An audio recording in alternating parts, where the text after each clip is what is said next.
Les amis, Manchester United veut recruter le joueur espagnol, le jeune joueur espagnol du FC Barcelone, Alejandro Balde. Est-ce que c'est une bonne recrue? Quel est son profil? Pourquoi est-ce que Manchester United est intéressé par le joueur et à quoi est-ce qu'on devrait s'attendre?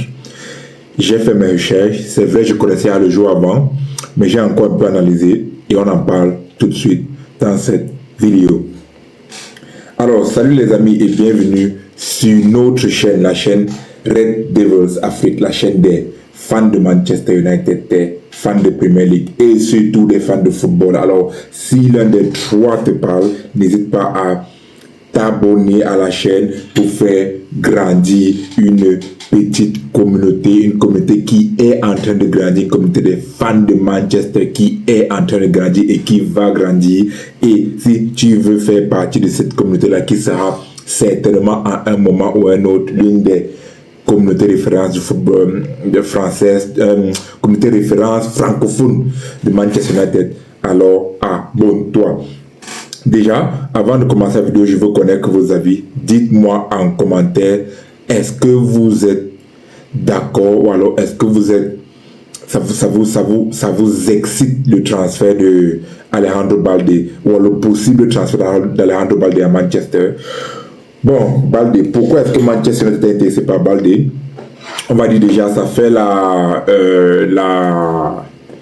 énième recrue que Manchester United essaye de signer cette saison, parce que ce n'est même pas notre recrue prioritaire. La cible prioritaire à ce poste était Lewis Hall, mais voilà, le prix demandé par Newcastle est très élevé et Manchester United étant alors au flair des bonnes affaires a repéré l'opportunité à Alejandro Balde.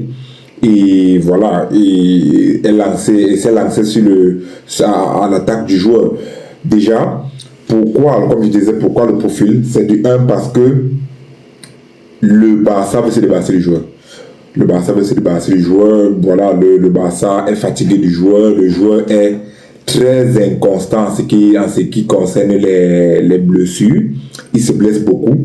Ce qui est déjà un point faible au Manchester. Il se blesse beaucoup. De deux, le Barça a déjà recruté à ce poste. Ils ont fait monter un jeune de la formation et puis ils ont recruté Cancelo, ce qui fait que le poste est déjà doublé. Ou alors Gerard Martins va jouer là-bas, donc le poste peut jouer là-bas, donc le poste est possiblement triplé. Et le joueur, voilà, le Barça ne compte plus sur lui. Le joueur aussi n'arrive pas à progresser, on va dire ça comme ça. Le joueur ne progresse pas au Barça. Il a le même profil depuis un bon moment, depuis qu'il a signé. De toute façon, c'est un joueur offensif, explosif, qui attaque, mais qui a beaucoup de lacunes défensives, ce qui devrait normalement aussi être un frein pour Manchester United, pour ce genre de joueur-là. Mais bon, c'est aussi l'une des raisons pour lesquelles le Barça est sur le joueur. Troisième raison, c'est que son agent, c'est Jorge Mendes. Et Jorge Mendes a déjà placé plusieurs joueurs à Manchester United. Et il sait le faire, quoi. Il nous a donné Ugarte et il nous a placé, voilà. Donc, quand les joueurs sont en difficulté, il réussit à les placer à Manchester. Mais bon, vous voyez, je ne parle pas avec beaucoup d'enthousiasme parce que c'est un bon joueur, mais c'est pas un joueur qui m'excite, on va dire ça comme ça. Pourquoi est-ce qu'il ne m'excite pas? Déjà, il ne m'excite pas parce que, je vous l'ai dit tout à l'heure, les blessures. C'est un joueur qui se blesse énormément, qui n'arrive pas à enchaîner les saisons.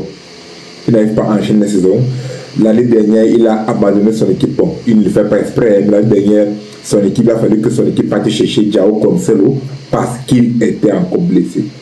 Vous voyez un peu, donc, c'est la première raison pour laquelle, voilà. Et de deux, c'est un joueur qui est trop offensif. Je crois qu'à la base, c'est même d'abord un ailier. C'était un ailier à la base, si je ne me trompe pas, en formation. Donc, il a des lacunes défensives. Et en Premier League, c'est une catastrophe. En Premier League, c'est, si tu ne sais pas, un latéral ne sait pas couvrir dans son dos, les équipes adverses vont utiliser ça contre lui. Donc, si on prend un joueur comme Balde, qui sera toujours en train d'attaquer, on ne pourra pas. Il nous apporte rien défensivement, en fait, quand je compare Lewis Hall. Il nous apporte rien défensivement. Il est bon offensivement, mais pas aussi extraordinaire. Mais il est bon. Défensivement, il est moyen ou alors presque médiocre. Donc, c'est un gros risque pour nous. Et la troisième raison pour laquelle je ne suis pas aussi d'accord, c'est aussi lié à la raison pour laquelle le Barça veut le faire partie, c'est que c'est un joueur qui n'a pas progressé. C'est le même joueur qu'il y a 3 ans, quand il perçait, je crois que c'était sous Xavi. C'est le même joueur. Donc c'est un joueur qui n'a pas progressé. Il est le même joueur qui court beaucoup, certes, qui a une bonne pointe de vitesse, certes, qui fait des bons centres à vitesse, certes, mais c'est tout. Il n'a pas évolué tactiquement. Il n'a pas évolué au niveau de l'intelligence de jeu. Physiquement, il a ajouté quelque chose parce qu'il a aussi grandi, il a un peu plus de muscles, mais ça ne suffit pas. Donc, honnêtement, le transfert ne m'excite pas trop. Et je crois que United aussi, ça ne les excite pas trop parce que United n'est pas trop sur le transfert. Alors, qu'est-ce que Manchester United essaie de faire actuellement? Ils ont proposé un prêt avec option d'achat, pas obligation, option d'achat de, je crois, 40 millions, je crois. Donc, presque le même format que le FC Barcelone avait eu pour Marcus Rashford quand on l'avait prêté. Donc c'est en fait ça que Manchester a proposé parce que Manchester n'a aucune certitude de 1. Voilà, de 2 parce que on pourrait en cas d'échec laisser le joueur partir, aller nous concentrer sur Lewis Hall l'année prochaine, ce qui n'est pas un mauvais plan. De 2 aussi, je crois que Manchester fait jouer la montre parce que voilà, nous sommes à quoi 6 jours de la fin du mercato. Et le Barça doit faire partie du joueur, absolument. Donc, et le Barça ne peut pas garder le salaire du joueur, en fait. Donc, Manchester pourra venir en fin de mercato et dire, voilà, vous avez toujours le joueur, nous on vous donne l'option de couvrir tout son salaire, mais on ne paye pas de transfert. On le prête, on voit ce que ça donne, si ça produit l'effet dont on a besoin. Et puis, voilà, il y a dans 1 an, on paye si c'est que nous sommes satisfaits, sinon. Mais c'est voilà, c'est en fait la stratégie. Et aussi Manchester est un peu dos au mur actuellement parce qu'ils ont Luke Shaw qui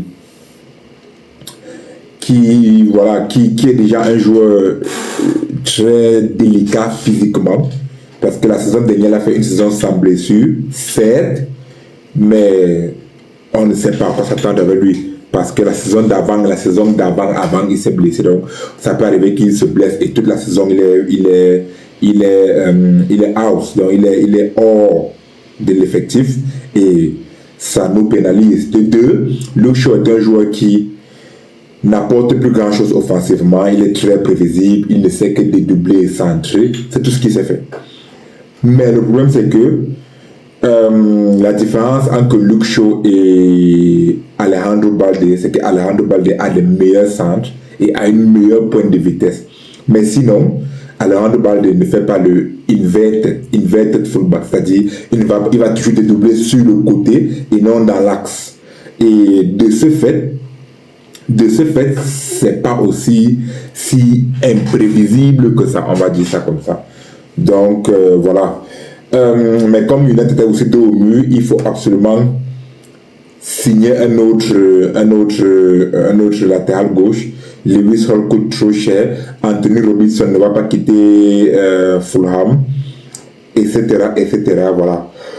Donc, nous sommes obligés, excusez-moi, nous sommes obligés de signer, d'aller sur une opportunité.